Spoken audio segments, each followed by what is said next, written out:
حضرت یہ کیا ہے؟ عربی تھے. میں نے کہا یہ کیا ہے؟ انہوں نے کہا یہ 40 حدیثیں جو میرے پردادا تھے ان کو پیچھے متصل سند ہے رسول اللہ کے ساتھ، ان کو 40 حدیثوں کی روایت کی اجازت ہے. جو اقوال تم نے مجھے غوث پاک کے سنائے ہیں وہی 40 حدیثوں کی روایت کی سند میں آج تمہیں عطا کر رہا ہوں. میں رستے میں گاڑی میں بیٹھے سوچتا رہا کہ یہ آج کیا ہو گیا، یہ کیسا ماجرا ہو گیا. تو میرے دل نے گواہی دی کہ جب میں حضور غوث پاک کے اقوال بیان کر رہا تھا تو ان کی توجہ رحمت سے یہ سب کچھ ممکن ہو گیا. حضور سیدنا میر میرہ قطب ربانی قندیل نورانی سیدنا حضرت عبدالقادر جیلانی قدس سر العزیز، آپ نے فرمایا جو میرا مرید ہو نا میرے ہاتھ پر بیعت کر دے. آپ نے فرمایا جو میرے ہاتھ پر بیعت کر دے. اب میں نہیں کہوں گا سبحان اللہ کو، تیرا دل کہے گا. آپ نے فرمایا جو میرے ہاتھ پہ بیعت کر دے اس کی 7 نسلوں کا ضامن میں، اگلی 7 نسلوں کا، کہ اللہ کی بارگاہ میں مقبول ہوں گے. وہ جو غوث پاک کا فیض 7 نسلوں تک جائے، 7 نسلوں کے ضامن بن جائیں.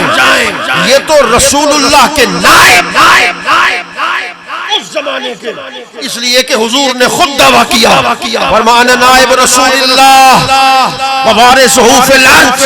فرما اس وقت رسول اللہ کا زمین پر نائب بھی میں غوث اعظم ہوں، ان کا وارث بھی میں غوث اعظم.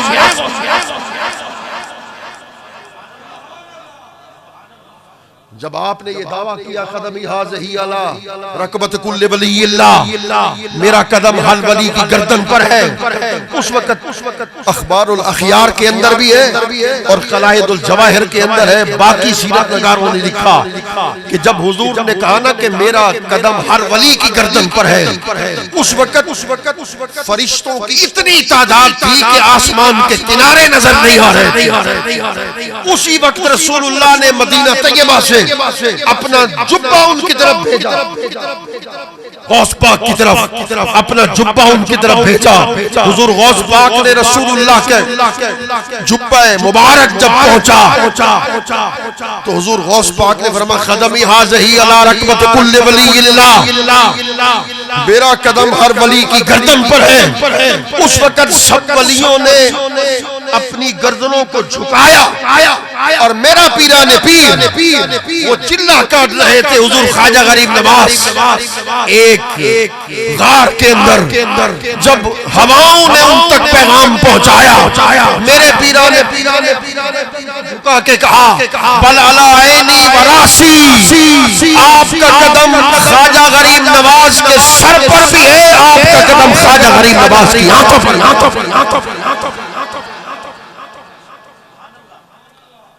اور اس وقت ولیوں نے مبارکباد کیسے دیا،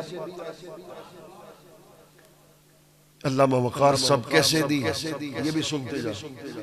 ولیوں نے مبارکباد دی، یا امام المکان و یا امام الزمان و یا قائما بامر الرحمن و یا وارث کتاب اللہ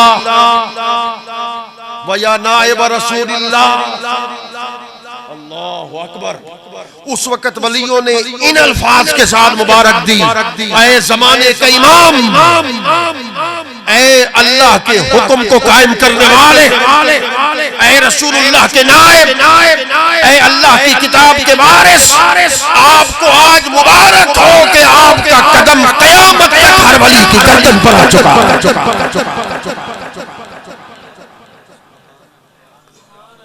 اللہ اکبر. یہاں کچھ علماء اختلاف رکھتے ہیں ہم عصر کی گردن پر، ہم عصر کے اولیاء کی گردن پر. میں ان میں سے نہیں ہوں. میں مانتا ہوں قیامت تک جتنے اولیاء ہیں ان کی گردنوں پر قدم ہے تو غوث اعظم میرے میرا کا قدم ہوا. حضور شہنشاہ بغداد میرا الفرد الکامل القطب الربانی سیدنا شیخ حضرت عبدالقادر جیلانی شیخ بقا کہتے ہیں. تھک تو نہیں اچھا جس کا جو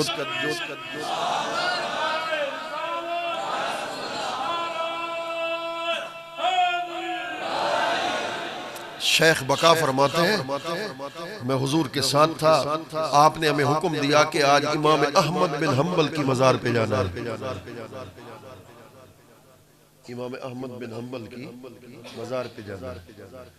جب ان کی مزار پہ جب چلے تو شیخ بقا کہتے ہیں جو صاحب کشف خود بھی ظاہر ہے غوث پاک کا صحبتی ایسے تو نہیں ہو سکتا جو خود صاحب کشف تھے وہ فرماتے ہیں میں نے دیکھا کہ امام احمد بن حنبل نے اپنی مزار سے باہر آ کر غوث اعظم کا استقبال کیا. صحیح یہ کیا ہو گیا آپ مزار سے باہر آ کر استقبال کرتے ہیں. فرمایا وہ طریقت کا امام ہے میں شریعت کا امام ہوں. جب طریقت کا امام آتا ہے تو شریعت کا امام مزار سے باہر آ کر اس کا استقبال کرتا.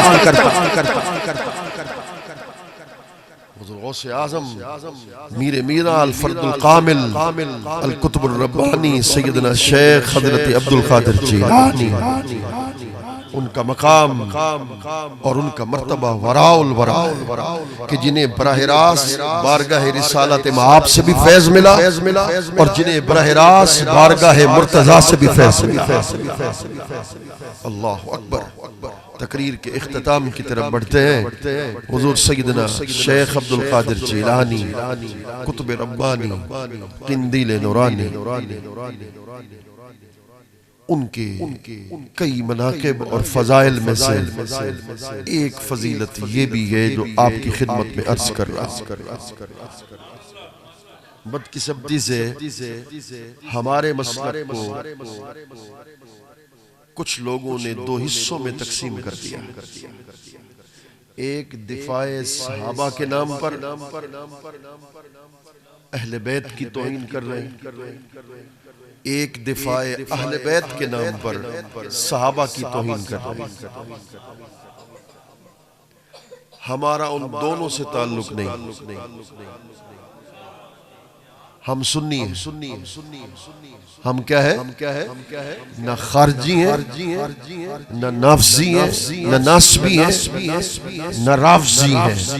میں جملہ بول رہا ہوں سب نے سبحان اللہ کہنے تاکہ خوش ہو کے جاؤ. ہم صدیق اکبر کے بھی غلام ہیں مولا علی کے در کے بھی غلام ہیں. ہمارا عقیدہ ہے افضل البشر بعد الانبیاء ابو بکر. آج ایک جملہ بول رہا ہوں اس پر بڑی بحثیں ہوئی ماضی کریم میں بڑی بحثیں ہوئی اس کی طرف نہیں جانا چاہتا. میں ایک جملہ بول رہا ہوں افضل الخلق بعد الانبیاء ابو بکر ثم عمر ثم عثمان ثم علی. پوری مخلوقات میں سے انبیاء کرام کے بعد افضل حضرت سیدنا صدیق اکبر. عالم بشریت میں افضل سیدنا صدیق اکبر ہیں انبیاء کرام کے بعد. پھر سیدنا فاروق اعظم ہیں. پھر حضرت عثمان غنی ہیں. پھر مشکل کشا مولا کائنات حضرت علی المرتضیٰ. اگر کوئی شخص یہ کہتا ہے کہ ادھر ہے ادھر ہے تو ادھر نہیں تو ان کے لیے مثال کافی ہوگی. امام راضی نے تفسیر کبیر کے اندر لکھا. تھک جاؤ تو مجھے امام راضی نے تفسیر کبیر کے اندر لکھا بڑی خوبصورت مثال پیش کر دی. اسی کے بعد عشق و محبت کی ایک بات آپ سے رخصت. امام راضی نے لکھا کہ رسول اللہ صلی اللہ علیہ وسلم نے ارشاد فرمایا کہ میرے اہل بیت کی مثال حضرت نوح کی کشتی کی طرح جو اس پہ سوار ہو گیا وہ نجات پا گیا. سرکار نے فرمایا میرے صحابہ کی مثال ستاروں کی طرح ہے جس نے پیروی کی وہ ہدایت پا گیا ادھر نجات پا گیا ادھر ہدایت پا گیا. اس پر تبصرہ کیا امام رازی نے، آپ سنیں گے تو ایمان تازہ ہو جائے گا۔ وہ کہتے رات کا وقت ہو، یہ دریائے سندھ ہو، مثلا مثال دے رہا ہوں، رات کا وقت ہو، دریائے سندھ میں کشتی پر آپ بیٹھے ہو، ملا چپو چلا رہا ہو،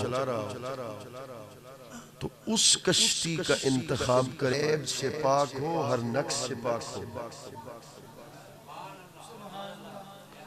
نہیں، ابھی میں واضح کرنا چاہتا ہوں، کشتی میں عیب اور نقص ہوگا تو وہ کشتی آپ کو منزل پر بولیے اب بھی نہیں سمجھے تو پھر تیسری بات کھول دیتا ہوں۔ حضور نے فرمایا کہ میرے اہل بیت کشتی کی طرح ہے، کشتی وہی منزل تک لے جاتی ہے جو ہر عیب سے، ہر نقص سے پتہ چلا کہ اہل بیت بھی ہر عیب سے پاک ہے، ہر نقص سے بھی پاک ہے، مگر وہ معصوم نہیں، وہ محفوظ عن الخطا ہے۔ اللہ رب العزت نے اور اس کا حوالہ دیے علامہ کشہری نے، انما یرید اللہ لیذھب عنکم الرجس کما تحت لکھا فن النکائس والعیوب، کہ اللہ رب العزت نے اہل بیت کو ہر عیب سے بھی پاک کر دیا ہے، ہر نقص سے بھی پاک کر دیا۔ تو اہل بیت ہر عیب سے پاک ہے، ہر نقص سے پاک ہے۔ جس کا عقیدہ ہے ہاتھ تو کھڑا، چلو ماشاءاللہ، ہر عیب سے بھی پاک ہے اور ہر نقص سے بھی پاک ہے۔ رات کے وقت جب وہ کشتی چل رہی ہو تو آپ ملا سے پوچھیں بڑی توجہ کے ساتھ، جیسے پہلے تم نے مجھے داد دی نا، اب بڑی توجہ کے ساتھ بیٹھنا۔ تو ملا سے کسی نے پوچھا یارو اندھیرا ہے، تم کشتی چلائے جا رہے ہو، پتہ نہیں کس طرف جا رہے ہو، تمہیں کیسے رستے کا پتہ چلے گا کہ یہ رستہ ایسے ہے اور منزل پر پہنچ جاؤ گے؟ کوئی ہوائی جہاز تو نہیں ہے کہ پیچھے تمہیں کوئی کنٹرول کر رہا ہے۔ وہ پتہ ہے کیا جواب دے گا ملا؟ وہ کہے گا وہ دیکھو ستارے چمک رہے ہیں، ستارے چمک رہے ہیں اور مجھے ہدایت دے رہے ہیں، یعنی آسمان صحابیت پر کہیں صدیق اکبر چمک رہا ہے، کہیں فاروق اعظم چمک رہا ہے، کہیں حضرت عثمان چمک رہے ہیں، کہیں مولا علی چمک رہے ہیں، کہیں حضرت عبداللہ بن عباس چمک رہے ہیں، کہیں حضرت عبداللہ بن زبیر چمک رہے ہیں۔ حضرت صدیق اکبر سے لے کر حضرت ابو طفیل تک سبھی ستارے ہیں، جو ان کے قریب آتا ہے خدا اسے ان کے صدقے ہدایت عطا کر دیتا۔ ہم تو پھر ستاروں کو دیکھتا ہوں تو مجھے منزل کا پتہ چل جاتا ہے۔ اس سے پتہ چلا کہ منزل تک پہنچنے کے لیے تمہیں کشتی کی ضرورت پڑے گی اور ستاروں کی ضرورت پڑے گی۔ رسول اللہ نے اپنے اہل بیت کو کشتی کی صورت میں لوگوں کے سامنے پیش کر دیا اور اپنے صحابہ کو ستاروں کی طرح پیش کر دیا۔ پتہ چلا کہ ہدایت پر، نجات پر وہی جا سکتا ہے، منزل پر وہی پہنچ سکتا ہے جس کا ایک ہاتھ حب اہل بیت کے دامن سے وابستہ ہو اور جس کا دوسرا ہاتھ حب صحابہ سے وابستہ ہو۔ نعرہ تکبیر، نعرہ رسالت، نعرہ تحقیق، پنج نعرہ بندری سالک، نعرہ شان اہل بیت، مقام اہل بیت۔